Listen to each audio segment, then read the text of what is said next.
Hello, आप सबका मेरे चैनल स्प्रेडिंग ला ज्ञान में स्वागत और अभिनंदन है। मैं आज आपको एक टॉपिक जो कि बात लाने के स्थान के बारे में है, जिसे प्लेस ऑफ सुइंग भी कहते हैं, के बारे में बताने जा रही हूँ। सिविल प्रक्रिया संहिता 1908 का यह इम्पॉर्टेंट टॉपिक है। बात लाने के स्थान जो कि 15 से लेके 20 तक में प्लेस ऑफ सुइंग के बारे में प्रावधान किया गया, धारा 15 से लेके धारा 20 तक।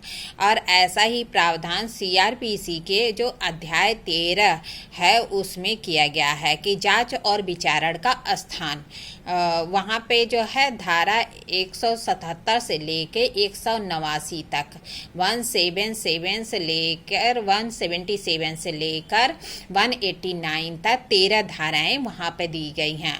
और यहाँ पे 15 से लेके 20 तक है। मतलब सीआरपीसी में भी ऐसा प्रावधान किया गया है, जो कि सीआरपीसी के अध्याय 13 में धारा 177 से लेके 189 तक 13 धाराओं में किया गया है। ऐसा ही प्रावधान, आइए देखिए वाद लाने के स्थान के बारे में क्या प्रावधान किया गया है।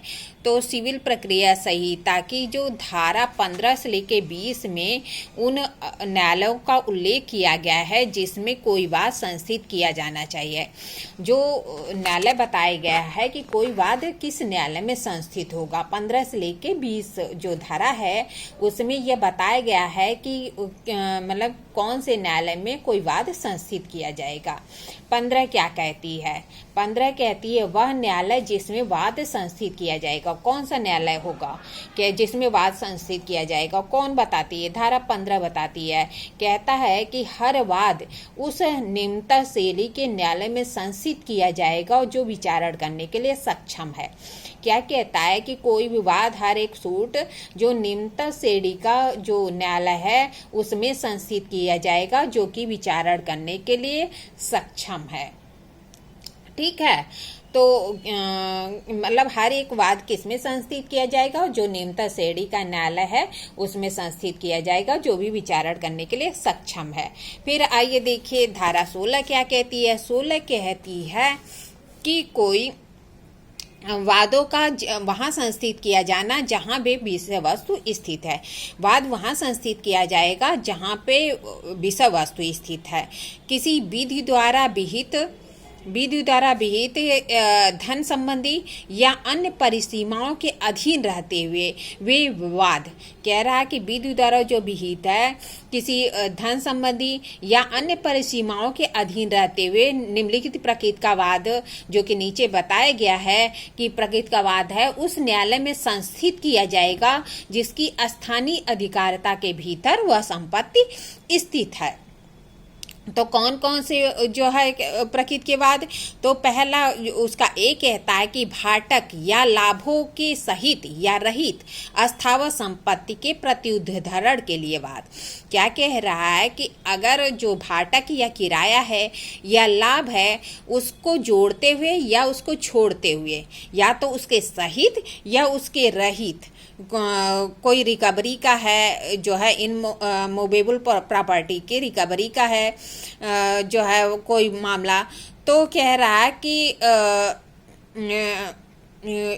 Immovable property which are without rent or profit, मतलब कि भाटक या लाभ के सहित या रहित अस्थावर संपत्ति के प्रत्युद्धरण का मामला कहाँ पे होगा? जहाँ पे संपत्ति स्थित है।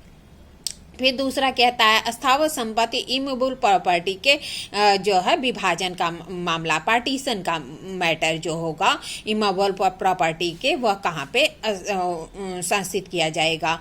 या फिर कह रहा है कि अस्थावर संपत्ति के बंधक को की या उस पर के भार की दशा में पूर्वबंध, विक्रय या मोचन का वाद। कह रहा है कि अस्थावर संपत्ति का बंधक है या फिर जो है उस पर भार है कि दशा में उसके पूर्वबंध का जो है विक्रय का या मोचन का वाद है, तो कहाँ पे संस्थित होगा? या तो फोरक्लोजर है, सेल है, या रिडीम का बाद है इमूवेबल प्रॉपर्टी के, तो कहाँ पे मार्गेज है इमूवेबल प्रॉपर्टी का, तो वह कहाँ पे वाद संस्थित किया जाएगा, जहाँ पे संपत्ति स्थित है। फिर कह रहा है अस्थावर संपत्ति में के किसी अन्य अधिकार या हित के अवधारण के लिए, अगर इमूवेबल प्रॉपर्टी के किसी अन्य राइट या हित के अवधारण के लिए वाद है तो कहाँ पे संस्थित होगा, जहाँ पे संपत्ति स्थित है। अस्थावर संपत्ति के प्रति किए गए दोष के लिए प्रतिकर के लिए वाद, अस्थावर संपत्ति के प्रति अगर कोई दोष किया गया है उसके प्रतिकर के लिए वाद कहाँ लाया जाएगा। फिर च वाला खंड कहता है कि करस्तंभ या कुर्की के वस्तुतः अधीन जंगम संपत्ति के प्रत्युद्धरण के बाद, अगर करस्तंभ या कुर्की के वस्तुतः अधीन जंगम संपत्ति है उसके प्रत्युद्धरण के लिए वाद उस न्यायालय में संस्थित किया जाएगा जहां पे वह संपत्ति स्थित है। मतलब क्या कह रहा है कि जो संहिता की धारा 16 है इसके अनुसार विधि के अंतर्गत धन संपत्ति या ये अन्य परिसीमाओं के अधीन रहते हुए जो निम्नलिखित प्रकृति के वाद हैं जो बताया है नीचे कि वाद हैं वो उस न्यायालय में संस्थित किए जाएंगे जिसकी स्थानीय अधिकारिता की सीमा के भीतर वह संपत्ति स्थित है। कौन कौन सी संपत्ति, तो कह रहा अस्थावर संपत्ति के प्रत्युद्धरण के लिए, या फिर अस्थावर संपत्ति के विभाजन के लिए, या अस्थावर संपत्ति के मार्गेज या भार की दशाओं में पूर्वबंध, विक्रय या मोचन के लिए, या अस्थावर संपत्ति के किसी अन्य अधिकार या हित के अवधारण के लिए, या अस्थावर संपत्ति के प्रति किए गए दोष के प्रतिकर के लिए, या करस्तंभ या कुर्की की वस्तुतः अधीन जंगम संपत्ति के प्रति उद्धरण के लिए। मतलब क्या कह रहा है, कुछ प्रगति की संपत्तियां हैं जो कि अस्थावर जो 16 है वह यही बताती है ना कि अस्थावर संपत्ति के संबंध में वाद कहाँ संस्थित होगा। तो कहता है कि जो है अस्थावर संपत्ति के संबंध में वाद वहां संस्थित होगा जहाँ की संपत्ति है जो स्थित है उस समय सिचुएटेड है। तो कह रहा है कि कौन कौन से वाद होंगे कि जो जहां संपत्ति स्थित है वहां पे वाद संस्थित किया जाएगा।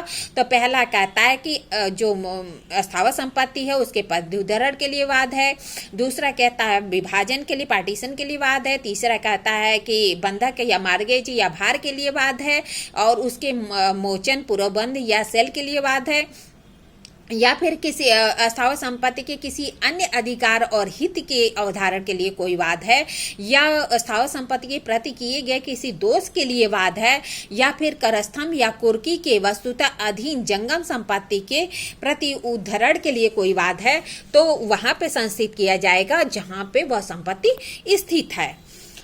ठीक है, कहता है कि जहां पे संपत्ति वहां उस न्यायालय में संस्थित किया जाएगा जिसकी स्थानीय अधिकारिता की सीमाओं के भीतर वह संपत्ति स्थित है, उस न्यायालय में संस्थित किया जाएगा। मतलब किस न्यायालय में संस्थित किया जाएगा यही तो बताता है कि जो है अगर संपत्ति क्या है अस्थावर है तो कहाँ वाद संस्थित किया जाएगा। तो कह रहा है कि उस न्यायालय में संस्थित किया जाएगा जिसकी स्थानीय अधिकारिता की सीमाओं के भीतर वह संपत्ति स्थित है। धारा 16 यह बताता है। फिर कहता है कि इसका परंतु क्या कहता है, परंतु कहता है प्रतिवादियों के द्वारा या इस निमित्त धारित अस्थावर संपत्ति के संबंध में अनुतोष की या ऐसी संपत्ति के प्रति किए गए दोष के लिए प्रतिकर की प्राप्ति के लिए वाद, वहां जहां चाहा गया अनुतोष उसके स्वयं आज्ञानुवर्तन के लिए पूर्ण रूप से अभिप्राप्त किया जा सकता है, उस न्यायालय की जिसकी अधिकारिता की स्थानीय सीमाओं के भीतर संपत्ति स्थित है, उस न्यायालय में जिसकी अधिकारिता की स्थानीय सीमाओं के भीतर प्रतिवादी वास्तव में या स्वेच्छा से निवास करता है, कारोबार करता है, अभिलाभ के लिए स्वयं कार्य करता है, संस्थित किया जाएगा। मतलब क्या कह रहा है कि अगर अस्थावर संपत्ति के अनुतोष के लिए अगर अस्थावर संपत्ति के लिए अनुतोष के लिए संबंधी कोई वाद है तो ऐसे न्यायालय की स्थानीय सीमाओं के भीतर किया जाएगा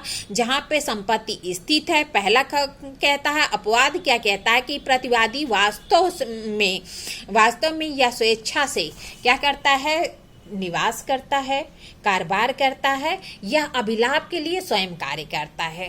दो कंडीशन है 16 में। एक तो वहां पे संस्थित किया जाएगा अस्थावर संपत्ति के संबंध में वाद जहां पे जो है संपत्ति स्थित है, और अपवाद क्या कहता है कि वहां पे भी किया जा सकता है जहां पे प्रतिवादी वास्तव में या स्वेच्छा से निवास करता है, कारोबार करता है या अभिलाप के लिए कोई कार्य करता है। ठीक है। 15 क्या कहता है कि उस न्यायालय में प्रत्येक वाद उस न्यायालय में संस्थित किया जाएगा जो न्यूनतम श्रेणी का जो न्यायालय होगा, सक्षम न्यायालय होगा, जो कि विचारण करने के लिए सक्षम है, वहां पे संस्थित किया जाएगा। जबकि 16 कहता है कि अस्थावर संपत्ति के संबंध में अगर कोई विवाद है तो उस न्यायालय में संस्थित किया जाएगा जहां पे संपत्ति स्थित है।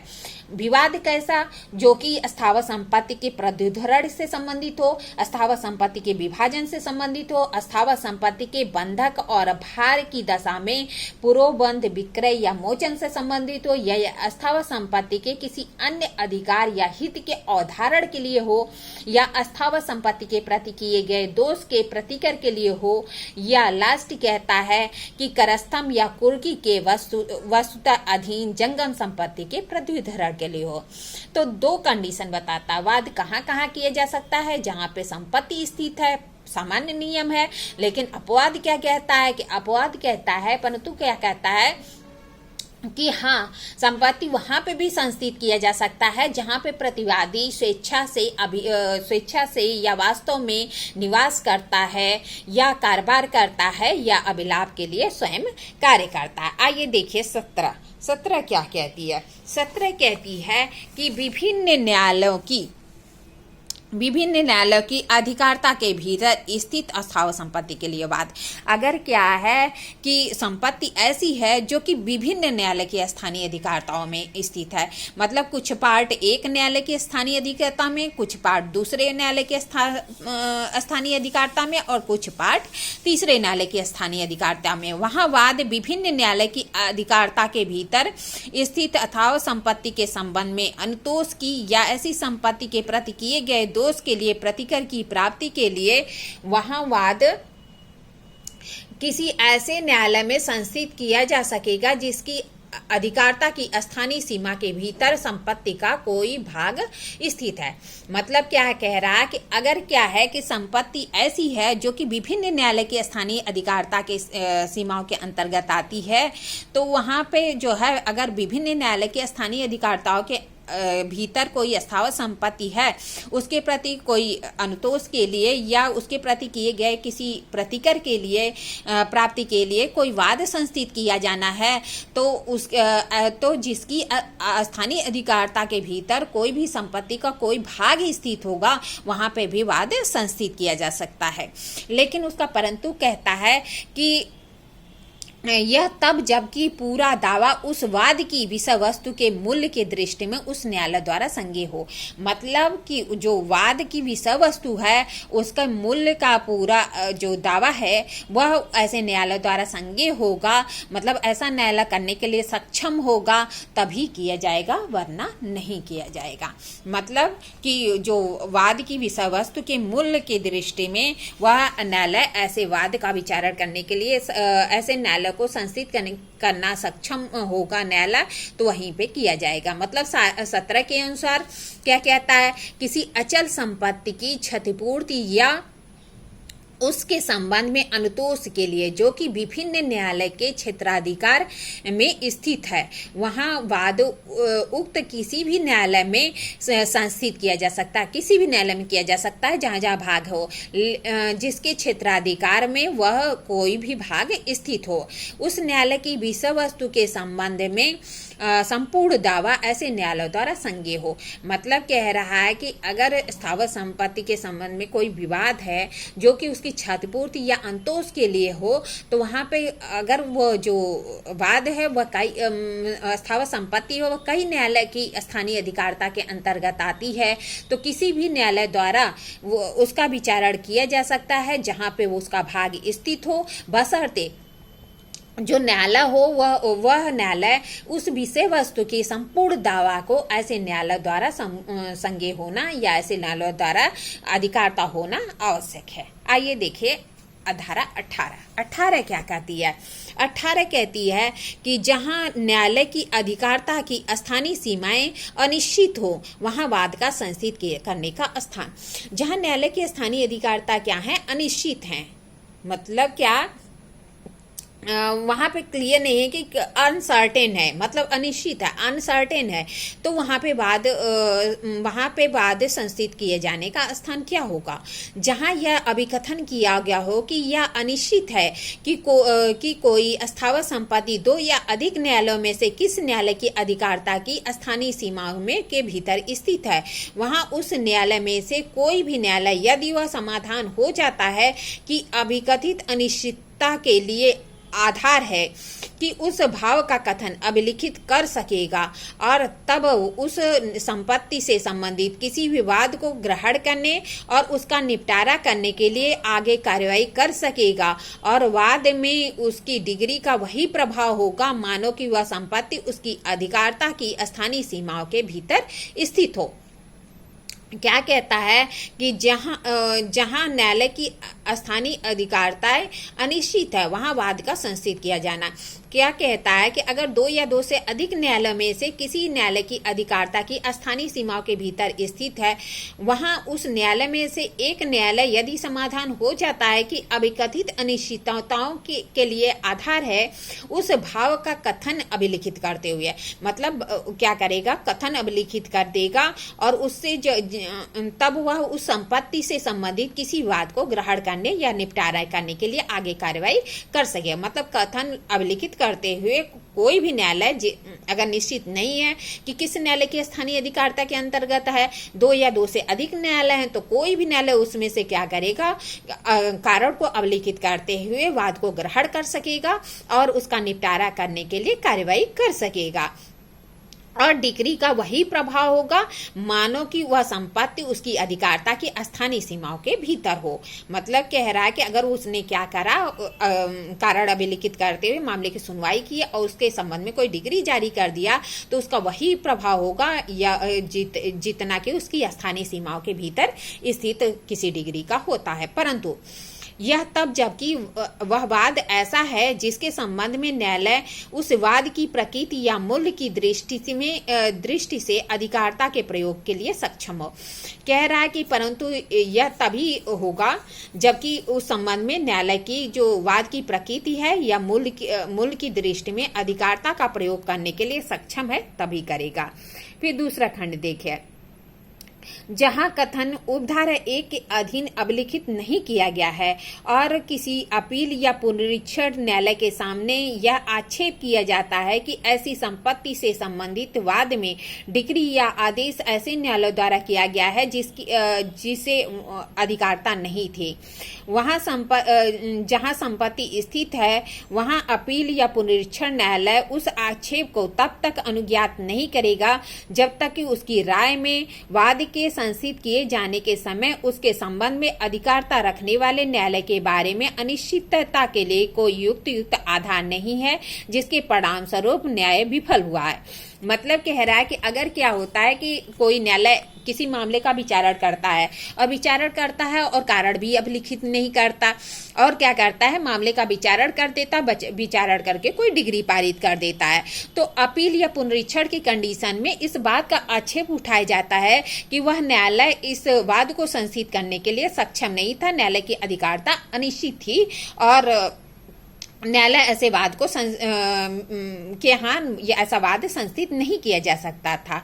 तो कह रहा है कि न्यायालय तब तक कोई आक्षेप नहीं अनुज्ञात करेगा या जब तक कि उसकी राय में ऐसा न हो कि अगर उसकी राय है कि ऐसा युक्त आधार नहीं था तो वो तब तक वह आक्षेप को कंसीडर नहीं करेगा और इस बात के लिए कि उस मामले में न्याय नहीं हो पाया है तभी वह मामले को पलटेगा, वरना वह उस संबंध में कोई कार्यवाही नहीं करेगा। मतलब क्या कह रहा है कि अगर कोई न्यायालय जो है क्या करता है कि मामले में मतलब कारण अभिलिखित किए बिना क्या करता है, कार्रवाई करता और डिग्री पारी कर देता है। और अपील या पुनरीक्षण में यह आक्षेप किया जाता है कि ऐसी संपत्ति से संबंधित वाद की डिग्री या आदेश ऐसे न्यायालय द्वारा किया गया है जिसको अधिकारता नहीं है या जहां संपत्ति स्थित नहीं थी। तो पुनरीक्षण या अपीली न्यायालय आक्षेप को तब तक अनुज्ञात नहीं करेगा जब तक उसे नहीं लगता कि ऐसे मामले में न्याय नहीं हुआ। अगर उसे लगेगा कि न्याय नहीं हुआ है या फिर जो है युक्त आधार है इस मामले को पलटने को, तभी पलटेगा, वरना उस मामले में कोई भी कार्रवाई नहीं करेगा। अब आइए देखिए जो है आ जाता है धारा 19 क्या कहती है। 19 कहती है कि शरीर या जंगम संपत्ति के प्रति किए गए प्रतिकर के लिए वाद, जहां वाद शरीर या ये जंगम संपत्ति के प्रति किए गए दोष के लिए प्रतिकर के लिए है, वहां यदि दोष एक न्यायालय की अधिकारता की स्थानीय सीमाओं के भीतर किया गया था और प्रतिवादी किसी अन्य न्यायालय की अधिकारता की स्थानीय सीमाओं के भीतर निवास करता है या कारोबार करता है या अभिलाप के लिए स्वयं कार्य करता है, तो वादी के विकल्प पर उक्त न्यायालय में से किसी भी न्यायालय में संसित किया जा सकेगा। मतलब कह रहा है कि अगर क्या है कि 19 की कंडीशन क्या कहती है कि अगर जो है वाद शरीर के या जंगम संपत्ति के प्रति दोष के लिए है और दोष जो है एक न्यायालय की स्थानीय सीमाओं के भीतर किया गया है और प्रतिवादी किसी अन्य न्यायालय की सीमाओं के भीतर निवास करता है, कारोबार करता है या अभिलाप के लिए कार्य करता है, तो वादी के विकल्प पर उक्त न्यायालय में से किसी भी न्यायालय में संस्थित किया जा सकता है। दृष्टांत से इसे देखिए, ज्यादा क्लियर होगा। दिल्ली में निवास करने वाला कलकत्ते में ख को पीटता है। ख कलकत्ते में या दिल्ली में क पर वाद ला सकता है। मतलब क्या कह रहा है, दिल्ली का निवास करने वाला क कलकत्ते में ख को पीटता है, यहाँ ख कलकत्ते में भी या दिल्ली में कहीं भी वाद ला सकता है। इंपॉर्टेंट प्रॉब्लम है। दूसरी प्रॉब्लम देखिए, ख की मानहानि करने का कथन दिल्ली में निवास करने वाला क कलकत्ते में प्रकाशित करता है। ख कलकत्ते में या दिल्ली में वाद क पर वाद ला सकता है। मतलब क्या कह रहा है, ख की मानहानि के लिए कथन दिल्ली में निवास करने वाला क कलकत्ते में प्रकाशित करता है, तो ख कलकत्ते में या दिल्ली में क पर वाद ला सकता है।